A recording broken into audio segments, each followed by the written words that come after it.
What's up, guys? It's your girl, Samar. Welcome back to the front line. Um, Starting out, I want to tell you guys that I have missed you, most certainly. A big shout out to everybody who checked in with me while I was settling in at the land. Because as you know, it's one thing to move, but it's another thing to get settled in. So I only moved a little over a month ago. No, a little less than a month ago. It was already in April by the time I moved. And so now I'm just getting settled, okay? And it's taking a little bit because Samara still works, unlike most YouTubers on here, begging to stay home. I enjoy working, okay? There's only one person that's ever going to take that away from me, and that's Mama, okay? I'm not on here begging. I'm not on here selling you anything. I'm on here to dispel the lies and to bring truth to you guys. So let's jump in the van and let's go. Shout out to some of the folks in the comment section. We've been having a lot of activity in the comment section, guys. A lot of enriching information is being shared by one of our new, I think he's a subscriber, but Thunderblood, shout out to you and thank you for your engaging and probing questions and enriching, adding to it with Panthera for the Center of Diversity, the camels. When I moved to Cochise County, I'm next to the city, a city called Wilcox, right?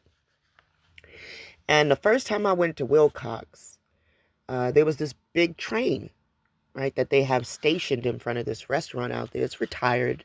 It's an old car, an old train car. And I'm looking at this train car, and the guy says to me, "That's an interesting train car, right?" And I said, "Yeah, it's really big." And he goes, "Yeah, look at how high up the door goes to open it up." And I'm looking at this thing like, well, what in the hell would be coming out of that train car? Do you know what he told me? Shout out to you, Thunderblood. A camel. So I knew the camel one. I just, when it comes to animals, you can't cram everything into there. But shout out to you for knowing that. Shout out to you because that's a big, well-kept secret that America had camels originally. It's really guarded. So shout out to you for knowing that. And thank you for being here. Thank you to any new subscriber for being here. Mama must have brought you here. And I'm glad she did. Shout out to the matriarchs. Shout out, hey, Chanel came and stayed in her place on the land and had her first sleep in her RV that she bought, guys. She's been inducted into the Council of the Wise Woman. So shout out to my niece. Shout out to Mimi, Shotgun Rider. Shout out to Israel. You always hold me down, man, in the most amazing ways. So thank you, and may Mama keep you out of any accidents for me, because we love you big time, okay? And Unifierce is always here, all right? I'm grateful to have somebody or have some bodies that get this in my family. I'm very lucky. Listen, I ain't going to keep y'all here. In the background, y'all are probably wondering, what in the world is this picture, Samar? We brought this fella up in the last episode, and I got a few more episodes to work on throughout the course of this day. We got to get to the Magyar's new election. We got to get to the Sibylline, okay? Because it was the Sibylline that kept us from passing. And we got to talk about that test that was done on us and where exactly that happened.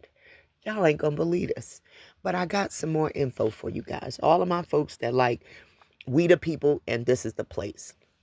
But before we could get to We the People and This Is the Place, I want to deal with this dude in the picture, man. Because I think he's behind them wild men in the wilderness. Okay? I really, really do. This is Moses. People that think they fancy gonna say Moshe.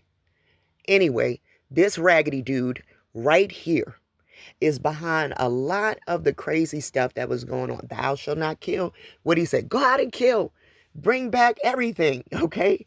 What did that sound like? Sounded a lot like that Levite stuff we was listening to last night. Never forget, Moshe is a Levite.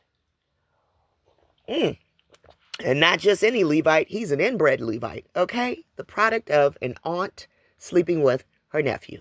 Did you know that? That's hidden in the book.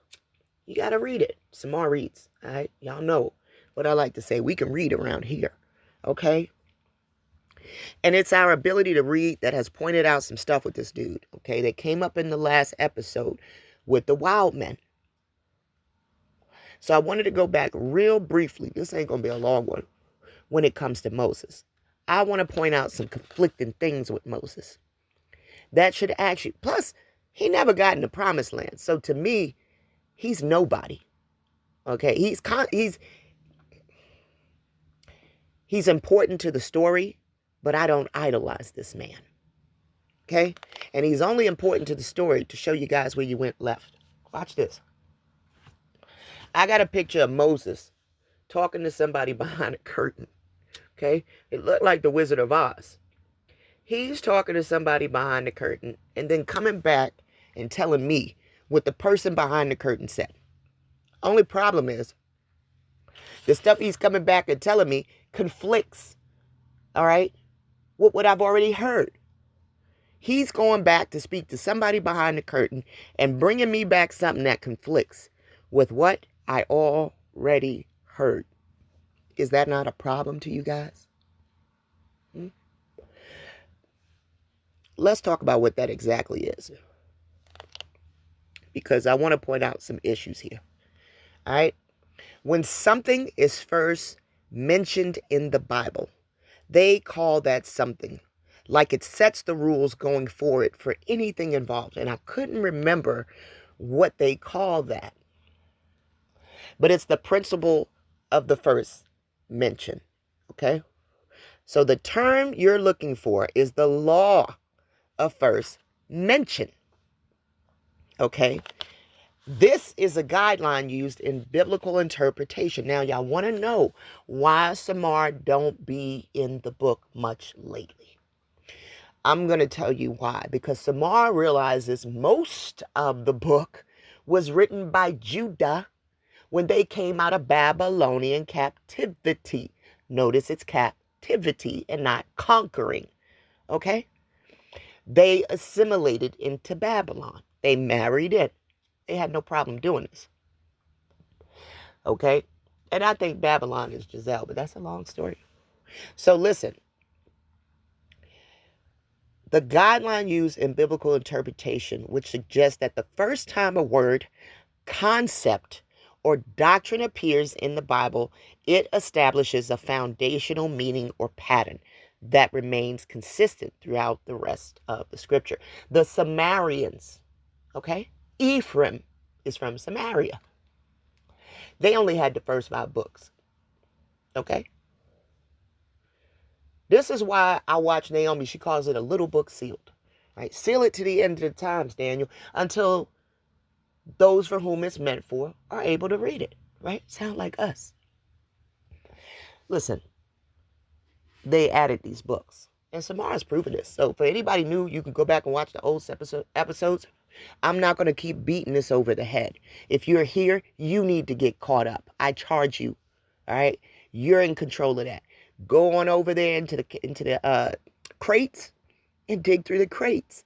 Samara's already dealt with this. Trust and believe. Okay? We only read the first 5 books. True Ephraim. Okay?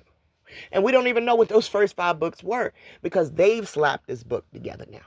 Okay? So we got to find our way through this bullshit. Sorry, Mama Lee. That'll probably be the one curse I do today, Mama Lee. Okay, so listen, I want to get to the business at hand. Let's get down to the key characteristics. Foundational meaning. Proponents believe the initial mention is the simplest. Okay? When Mama say, my waters were gently flowing, the simplest and clearest presentation of a concept, serving as the seed bed for more complex developments later on.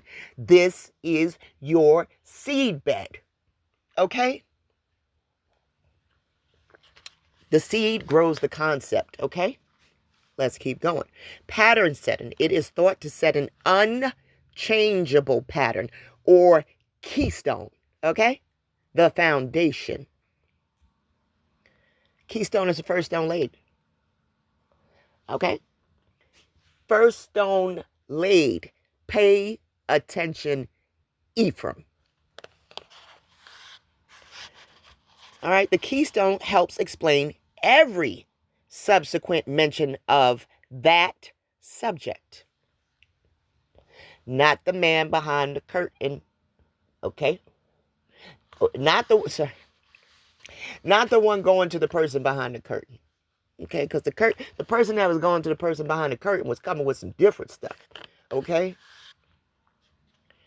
We know that killing was wrong when we saw Abel killed in the beginning and Cain had to leave. So we already knew thou shalt not kill. That was the first principle. Don't come to me talk about, well, he came with the commandments. The commandments were already laid. Commandments were already laid. Okay, so listen. The predictive nature. The first mention is often seen as a forecast, okay, for how God will treat the subject throughout the entire biblical narrative. Y'all know when I get worked up, I start talking louder. But this subject really irks me, man, because people follow this man blindly. Some people think he's suspended in animation. I cannot make this stuff up, man. These people think this man's body is suspended in animation and he will be brought back to life to lead us out. Lead us out of what? Out of the mess he led us into? Absolutely not. Absolutely not. And either, all right, a branch will reach over the wall. Okay, the Saracens, wake up, Saracens. I need you. Mama needs you.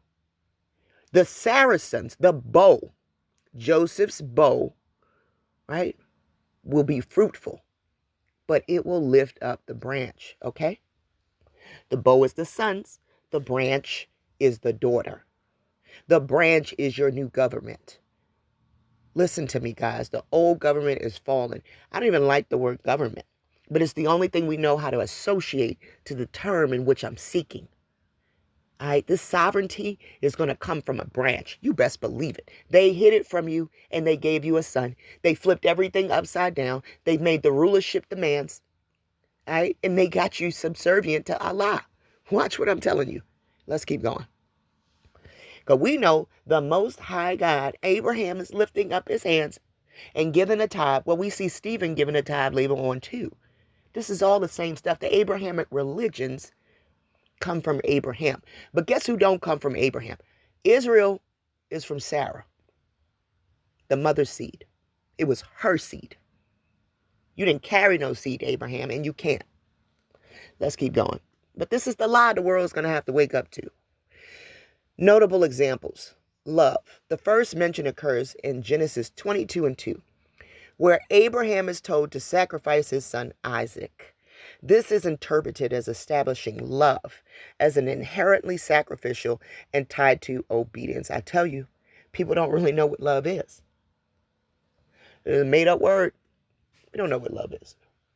Okay?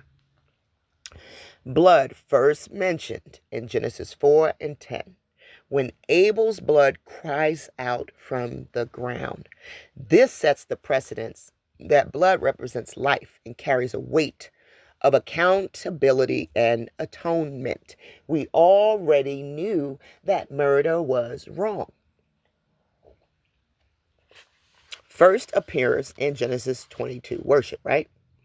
And 5, when Abraham's test, it links worship directly to faith-driven sacrifice and submission. Worship of who? Allah? Listen, on the front line, Samar already proved Abraham is worshiping Allah. This is why Abraham has multiple wives. If we're going to talk about the first principle when it comes to multiple wives, right, plural, let's go back to the first mention of wife, right? It wasn't plural, right? Right? Adam is made a wife, supposedly, right? I don't even believe that story. But regardless of what, his wife is not plural. You say that the first, whatever. His wife is not plural. And as a matter of fact, even the commandment to cling to your wife is not plural. Right? They try to tell you the headship is the man's. You know what I found? The man is to leave his home and go move in with her. That's the first mention. If we talk in first mention, these mofos don't honor first mention. Anybody telling you you're going to have multiple wives is a liar. The first mention is not plural. Cling to your wife is not plural. If that were the case, why did the Creator not say cling to your wives? They're going to hold you down. You got this. You keep listening to man and his lies. Let's keep going. While popular among many Bible students, it's not a universal accepted law. Critics, such as those from Answers in Genesis and Bellator Christi, point out several limitations. Context over content. The meaning of a word is often determined more by its immediate context than its first historical use. You see? The first historical use was cling to your wife. Okay? And I'm going to point out another major one. Let's keep going. Why I say Moses has you involved in some sort of Islamic worship. Let's keep going. Chronological issues. Chronology issues. The books of the Bible are not organized in the order they were written. What's the Mar say? We don't know what the first 5 books really were, making it difficult to definitively identify what was truly first, right? Progressive revelation. Many doctrines are revealed dimly at first and only gain their full superior meaning in the New Testament. See? So by the time they're going to say that in the Old Testament, it's dim. We don't really know what we're talking about, right? But the superior meaning is in the New Testament with JC. Okay? Now, I asked him to show me the tapestry, right, of the wild men and the Moors, right, created around 1440 in Strasbourg, which is modern-day France, right? It's currently held at the Museum of Fine Arts in Boston. This medieval tapestry depicts the castle of love being defended by Moorish nobility, represented as figures with dark skin and royal crowns, against an attack by wild men, who are shown as hairy, primitive figures wielding clubs and stones.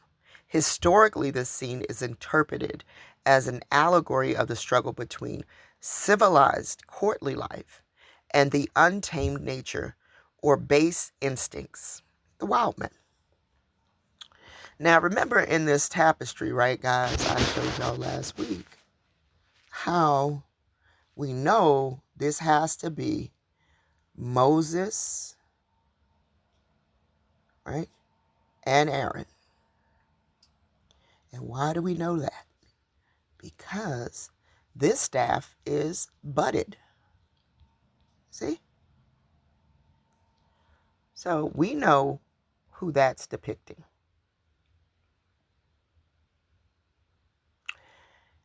Attributed to the German school, specifically from Strasbourg, the Moors are portrayed as the high-status, noble defenders of the castle, which was a common motif in certain regions of medieval Europe, where the Moors were used to represent chivalry and exotic wisdom.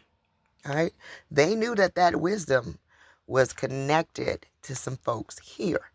They don't distinguish between the Moors being Judah, right, and the true matriarchy that was here. Everybody's a Moor to them. Provenance. The tapestry has a notable modern history as well. It was part of a collection owned by a Judah collector that was successfully smuggled out of Nazi Germany before being acquired by the Boston MFA in 1954. We're going to come back to this at the end. Let's go to this little folder we got. Because Aaron is carrying a budded staff. The story of Aaron's staff reads like an etiological tale, explaining a holy object. They say holy, right? Showed you we was holy before they was holy. They don't know what holy means. Just like they don't know what love really is. You know, they portray this word and they've told you it's attached to these overwhelming feelings of, I guess maybe accountability for a person, empathy, desire, all these things, you know, wrapped up in one. They're telling you that's love. Okay? Just like romance. That word is a Latinized word, and it didn't mean like to be romantically involved with someone as we see it today. It really meant like Philadelphia, like brotherly love. Kid you not. The description of the object as a stylized tree suggests a connection with the Asherah, a ritual object forbidden by Deuteronomy. Now you see what, and see, I told you Deuteronomy means second law. So what was the first? What was the first? Let me pause this and make sure we don't run out of storage. Hold on. We're going to get to today what the first law was. At least some of it. You know, we can't. Oh, maybe we can, thanks to Mama. But at this present time, I personally haven't gotten to all of the first law. Because these mofos have done such a number on us. This is really like looking for a needle in a haystack. That haystack being their campaign of disinformation, their fake history, you know what I mean? Their fake maps, their fake timeline. There's so much to dig us out from under. It amazes me daily. Like, these aren't the only folders that I have here. Okay? Okay? It amazes me daily. Every one of these is a folder. You know, some of which we may have gotten to, some of which we may have not. You see? We haven't even done all of the chiefs. The Caribbean Queen, Islamic Indians. You see what I'm saying? They have done such a number on us that to dig ourselves out from under this, it's a hefty job, guys. Because of this, but that's okay. Mama's here, and she's gonna make sure that we get out from under the lies and discover the first law. You know.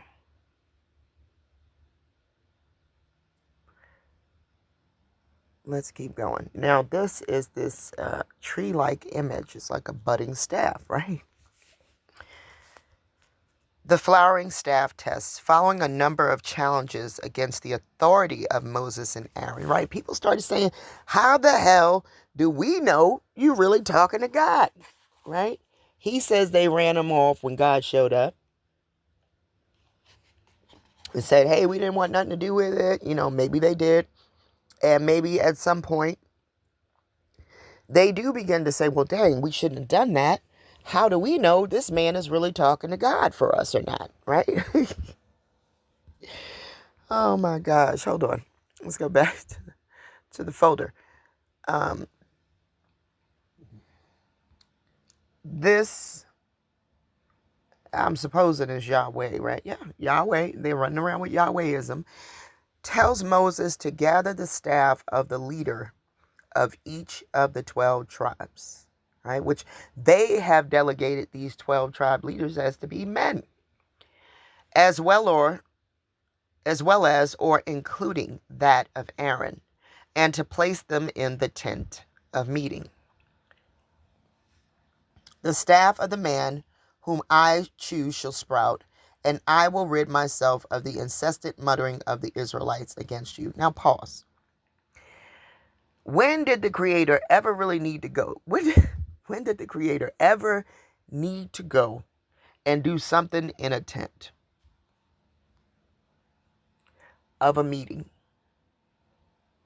If a staff was going to bud and they were going to put these staffs together. Wouldn't this have happened in front of them? All this tells me is somebody went behind the tent and put this mofo in there. Nobody observed this thing budding. Right?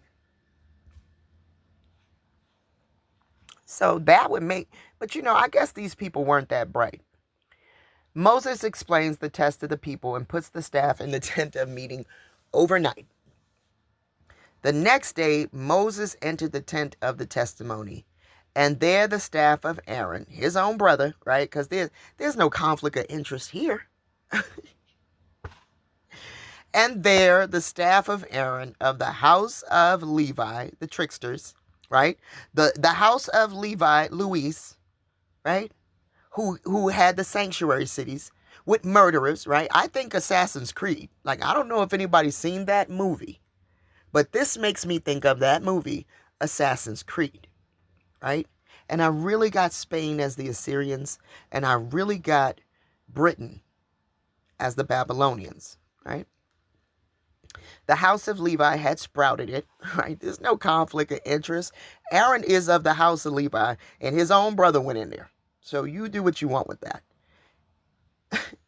The staff sprouted, right? It had brought forth sprouts, produced blossoms, and borne almonds, right?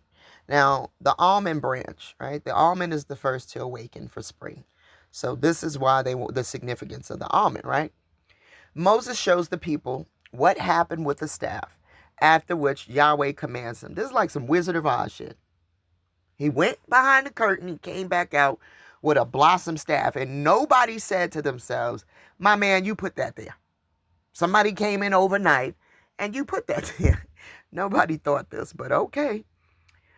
But you know what I'm going to say to that too? Is it Maya Angelou has that saying, when somebody shows you who they are, believe them the first time.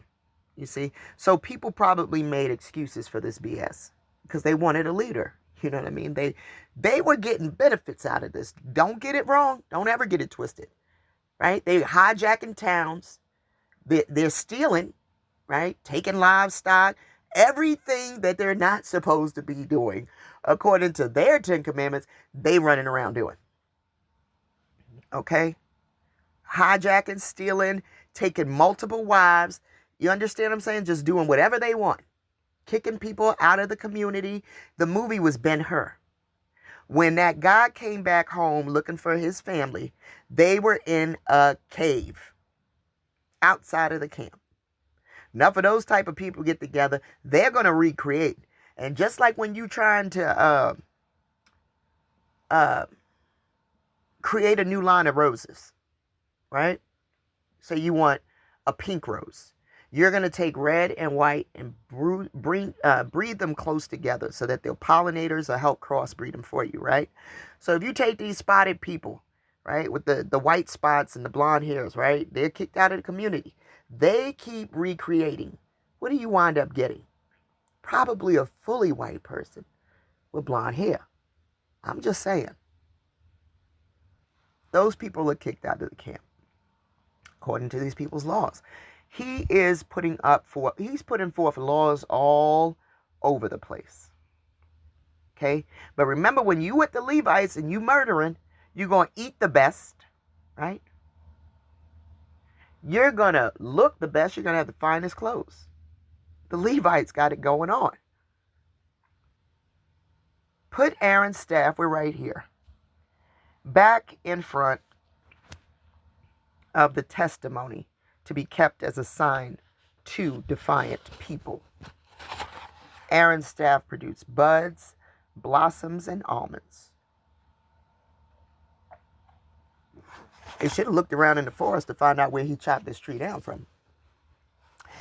Despite the overall image of a tree, leaves are not mentioned, nor are roots and branches. See? They don't want the branch. Thus, the description is more of a stylized tree than of a tree. The precise combination of buds, blossoms, and almonds does not occur anywhere else in the Bible, which brings up the question, why did this author have Aaron's staff undergo this particular transformation? They ask a good question. Why did this author, okay, this is men, a writer of a book,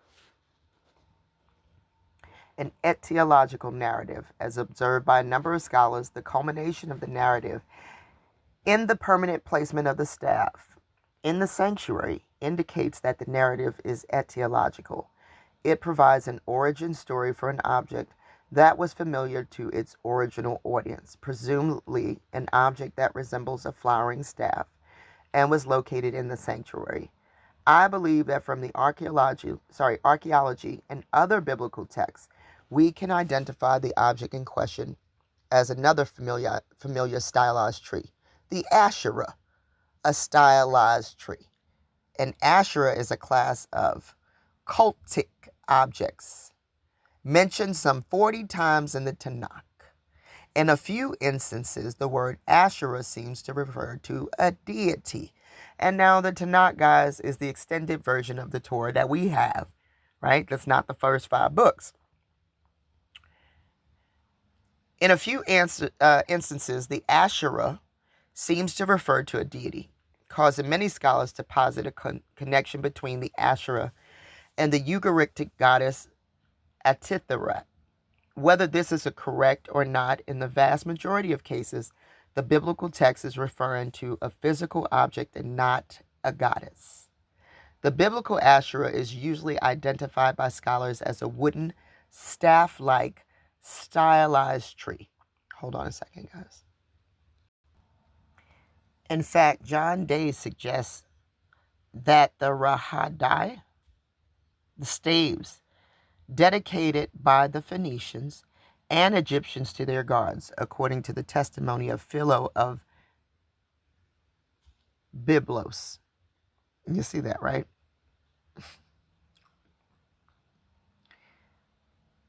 It says are akin to what the Tanakh calls Asherim. The word Rahabdos is precisely the term used by the Septuagint, right? Which reminds me of 7, Sepharvaim, right? When referring to Aaron's staff. A prime Israelite example of a depiction of such a stylized tree is a red ink drawing on pithos from Kuntalet. This drawing may in fact depict the very Asherah set up by Ahab in Samaria, which is stated to have been extant during the reign of Jehoaz, around the time of the drawing's creation.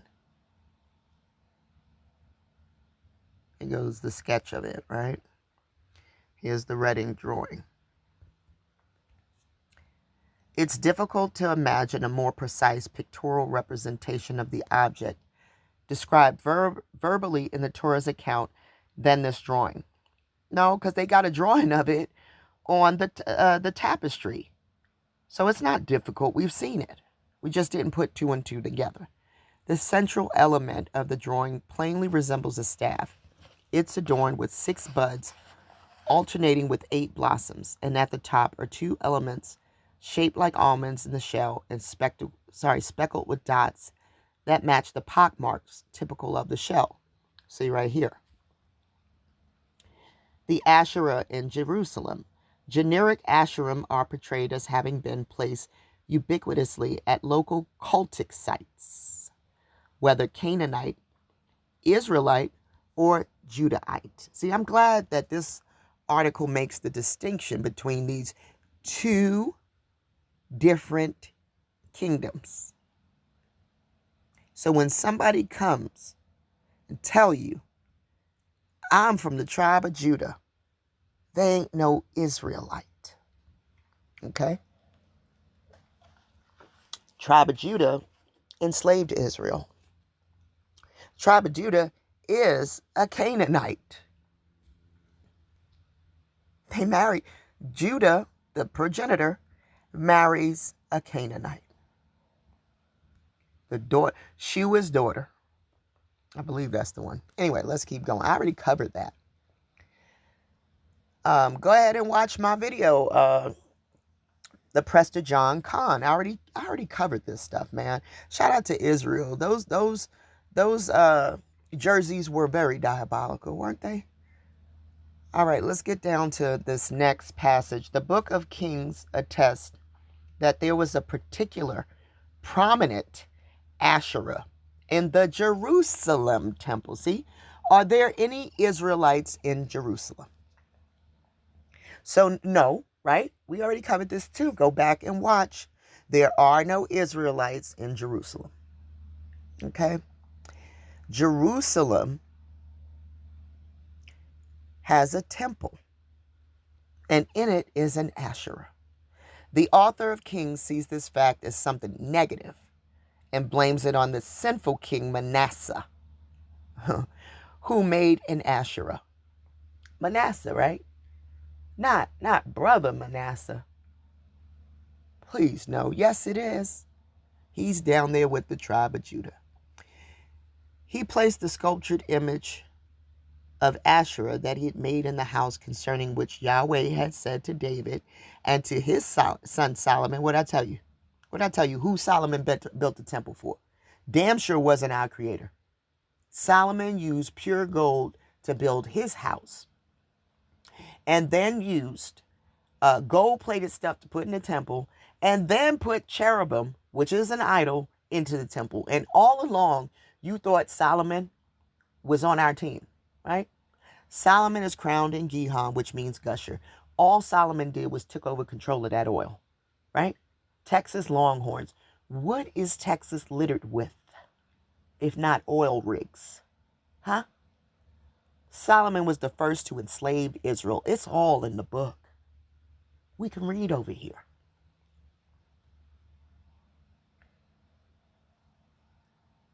In this house and in Jerusalem, which I chose out of all the tribes of Israel, which you ain't no Israelite, because Israel don't got no tribes. There's one blessing for one son. That's why you see Manasseh down here, because he figured out there's one blessing for one son, and it was Ephraim. Ephraim is my firstborn. Ephraim is a cake unturned. All right? They lie. I will establish my name forever. Maybe Yahweh did establish his covenant with David and Solomon, right? Maybe Yahweh did. But it damn sure wasn't Mama. Whether the temple's Asherah really was made by Manasseh, or whether the oh my God. Let's work on this word. Deuteronomistic. Let's go with that. Author of Kings is simply pinning a problematic item from the temple's past on a hated king. It's hard to say. It's a problematic item with a king who shouldn't be here. Okay? Because kings were evil to ask for, right? But Jesus is the king, and he coming back, right? But a king was evil to ask for, right? But Shiloh is a king, and Shiloh's coming back. Absolutely not. Absolutely not. Ain't gonna be no kings. What are you talking about? Huh? This what got us into trouble we're in now. Either way, the book of Who Kings, Evil to Ask For, goes on to say that one of the book's main heroes, Manasseh's pious grandson Josiah, destroyed the Asherah and its implements and purged the temple of them. That's what they said Josiah did.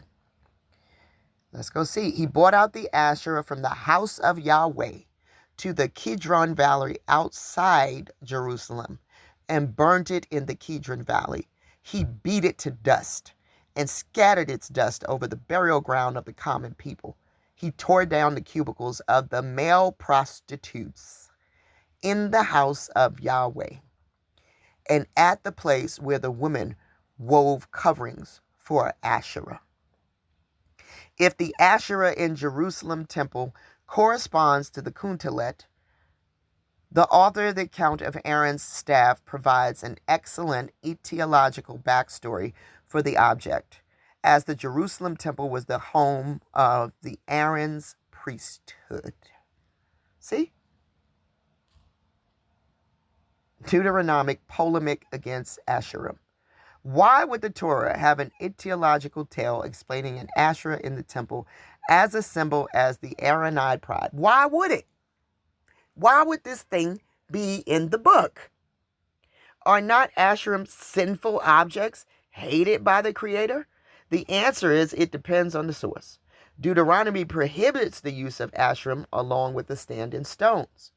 You shall not set up an Asherah of any kind of pole besides the altar of Yahweh your God, that you may make or erect a stone pillar, for such Yahweh God detests. A stone pillar, huh? Moreover, Deuteronomy mandates the destruction of the Canaanite Asherah along with their altar, standing stones, and sculpture. You shall tear down their altars, smash their pillars, cut down their Asherah, which pillar is actually an allegory. We see the same law in Exodus 34 and what some scholars call the cultic decalogue. For you must tear down their altars, smash their pillars, and cut their Asherah. Although the text is not part of Deuteronomy, it certainly shares its perspective. See? You see? Deuteronomy says something different than what Exodus is saying. I mean, there's the same vein of things. The book of Kings, part of Deuteronomy, states that the king of Jeroboam's dynasty will be removed from its sin, including because they have made for themselves Asherah and thus provoked Yahweh. Ahab is condemned for this same sin. Ahab made an Asherah. See, the author is like, it's all over the place when it comes to this pole in this book. You know, there seems to be different things being stated.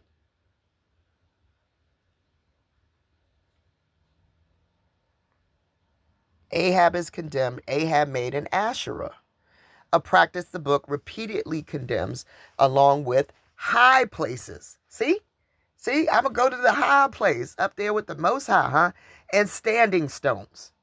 It would thus be unthinkable for a Deuteronomy text to include an etiology in favor of an Asherah, and in the Jerusalem temple no less. The story of the flowering staff, however, is not Deuteronomic. It's part of the priestly text. No priestly objection to the Asherah. Unlike Deuteronomy, the priestly literature expressed no hostility to the pole. All right, priestly literature has its own conception of what constitutes heterodox worship and condemns it. For example, it prohibits the use of idols and cast metal gods. It condemns high places and incense stands, and it mandates the destruction of Canaanite reliefs, cast metal images, and high places. Nevertheless, it never mentions the Asherah. Ezekiel, the priestly prophet. This lack of hostility towards Asherah is apparently in the book of Ezekiel as well. A work which has well-known ties to the priestly literature. See? Like the priestly text, although Ezekiel condemns high places, altars, and incense stands, he says nothing about the pole. In this regard, the book of Ezekiel contrasts with other prophetic books. Isaiah condemns the pole, along with altars, incense stands. Micah condemns them along with sculptures and standing stones. Jeremiah condemns them along with altars and high places. In Isaiah, Micah, and Jeremiah, right, it's viewed as illegitimate. Unlike them, the priestly author and presumably Ezekiel thought the Asherah could serve as a legitimate symbol of the Aaronite priesthood. Some thought it was a source of blessings. Says here, Yahweh spoke to Moses behind the curtain. Speak to Aaron and his sons. Thus shall you bless the people of Israel. Say to them, Yahweh bless you and protect you. Yahweh deal kindly and gracious with you. Bestow his favor upon you and great peace. Thus they shall link my name with the people of who? No, you won't. Your name won't be linked with the people of Israel, Yahweh. You could be linked with Moses, but you ain't over here with Ephraim. And you ain't blessed, Ephraim. The notion that the priests were chosen to bless in whose name? Right. Is endorsed in a number of other places in biblical literature. See these scriptures here? Go ahead and knock yourself out. In fact, Kohanim, held to be the descendants of the Aaronite priests, continue this practice using the cited formula to the present day. They thought this Asherah, and it kind of looked like a staff to me, like a wizard staff. You know what I'm saying? It says the evidence suggests the Asherim were thought to facilitate the grant of Yahweh's blessing as well. Inscriptions, all three clear occurrences of the word Asherah in the inscription are situated within the blessing formula. See? See, this is what they're doing.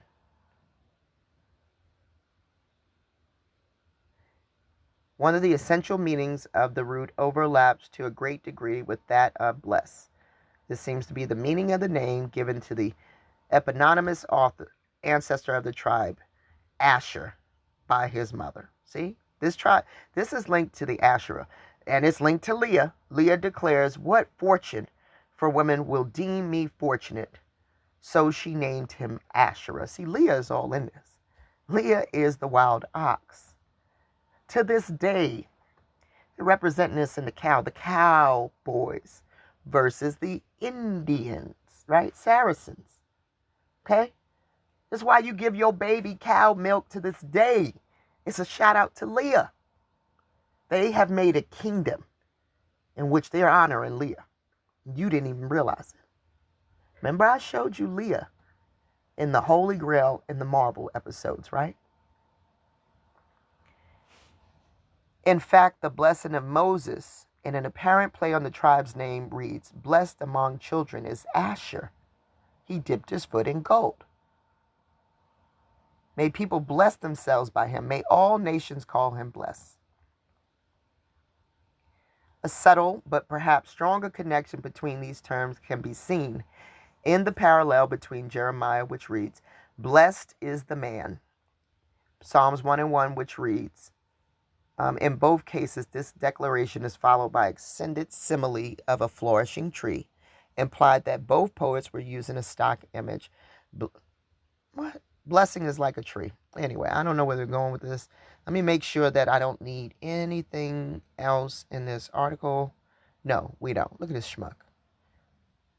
We don't need the rest of your article. I just came for what we came for at the top. That this was a problem because it conflicted, okay? This budding staff was a serious problem.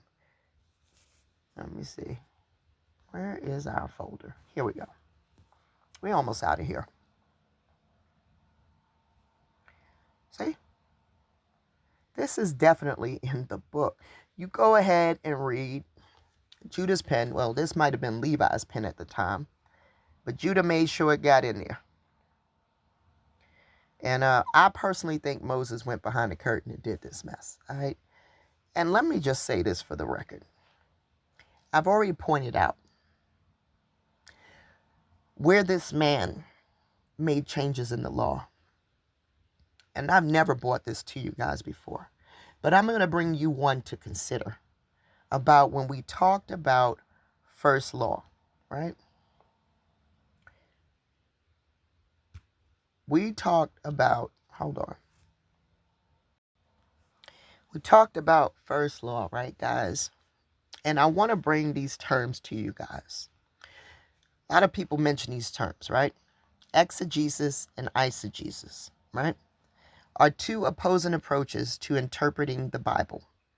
At their core, they represent whether an interpreter, such as myself, is drawing meaning out of the text or injecting their own meaning into it. When Universe and I first approached this subject, right, of JC, Universe said, shout out to Universe, how do we know JC? We supposed to be praying praying through this man, right? And I said, well, ain't he in the Old Testament too? When we began to look, he was being inferred. And it looks like I was being led to infer his name into it.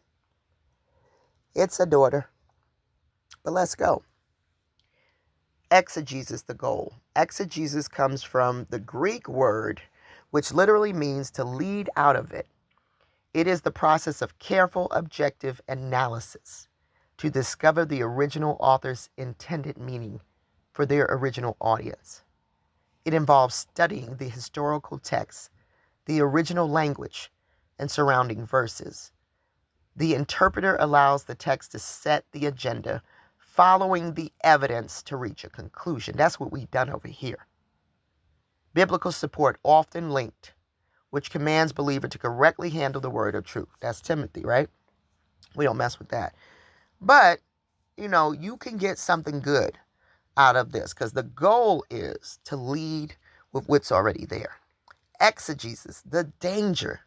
Exegesis comes from the Greek word meaning to lead into. All right? We don't lead into over here. There's a lot of people on YouTube leading you into the belief that there's going to be the 12 tribes and we're going to get our stuff back and we're going to be leading and blah, blah. We're going to have a king. Oh, God, no. A king was wicked to ask for, first and foremost. Anybody bringing you a king is bringing you evil right off the bat, and you should know that. So I fault you for the stupidity of believing them. I'm leading you out, okay? I ain't leading you into nothing, all right? Not no danger over here. This occurs, right, when a reader approaches a passage from a preconceived idea and reads into the text, right? Right? You a man, so to you being a king is like, whoa, I'm the man, right? You understand what I'm saying? So it's very hard to drop that belief. It's off. That's why when they came with this Hammurabi law, every man is king in his home, and they came to these shores with JC, you didn't reject it.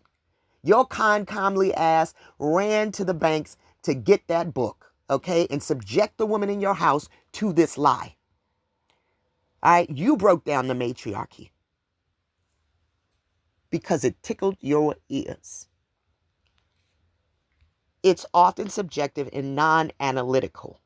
The interpreter may proof text by picking isolated verses to support their own personal bias, cultural trends, or theological assumptions. That's what they do every week in the church.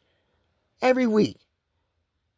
The Bible is turned into a mirror of the reader's own thoughts rather than a revelation from God.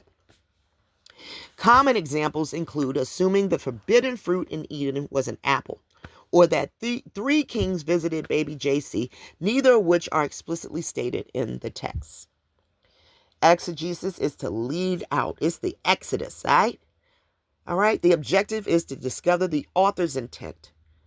Focus is on context, grammar, and history, and you're listening to God. Exegesis is to lead into, confirm the reader's opinion, personal bias, cultural assumptions, or listen to ourselves. You see? Or you can listen to some man telling you he spoke to God behind the curtain. And God told you you can have multiple wives. And God told you it's okay to kill, as long as it was for this. And God told you if you sick, go outside the camp for 7 days. When has that ever healed somebody? Please tell me. And God told you, don't eat this, don't eat that. This is clean, this ain't clean. You know what? While we're talking about the first law, this is something I ain't never brought to y'all. Noah is told after the flood, everything is fit for you to eat. Now you decide. I'm not telling you what to do today. You go back and you read, okay? And you decide who you gonna listen to. Huh? The word of truth, huh? Right here. The exegesis, right? What you gaining from the text, or do you want to listen to, where'd it go? Somebody leading you into. You want to listen to God?